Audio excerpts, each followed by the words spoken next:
August నెల 15వ తారీఖు 2026 సంవత్సరం శనివారం నాడు మకర రాశి దినఫలితాల గురించి తెలుసుకుందామండి. ఈలోగా మా వీడియోస్ మీకు నచ్చినట్లయితే లైక్ చేసి సబ్స్క్రైబ్ చేసుకోండి. పక్కనే ఉన్న బెల్ ఐకాన్ని క్లిక్ చేయండి. ఇప్పుడు మనం వీడియోలోకి వెళ్ళిపోదాం.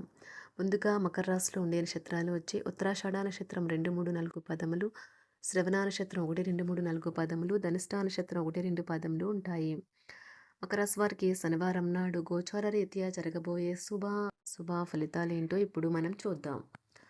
మకర రాశి వారికి శనివారం నాడు ప్రయోజనకరమైన రోజు. దీర్ఘకాలపు అనారోగ్యం నుండి మీకు విముక్తి పొందగలరు. మీ కోపాన్ని తగ్గించుకొని అందరితో మంచిగా ఉండండి. లేనిచో మీ యొక్క ఉద్యోగం పోయే ప్రమాదం ఉన్నది. ఇది మీ యొక్క ఆర్థిక స్థితిపై తీవ్ర ప్రభావాన్ని చూపుతుంది. అనవసరంగా ఇతరులతో తప్పులు వెతకటం వల్ల బంధువుల నుండి విమర్శలను ఎదుర్కోవలసి ఉంటుంది. అది కాలాన్ని వృధా చేయడమేనని గుర్తించాలి. ఫుల్ వీడియో కావాలంటే వీడియో కింద లింక్ పెట్టాను, క్లిక్ చేయండి.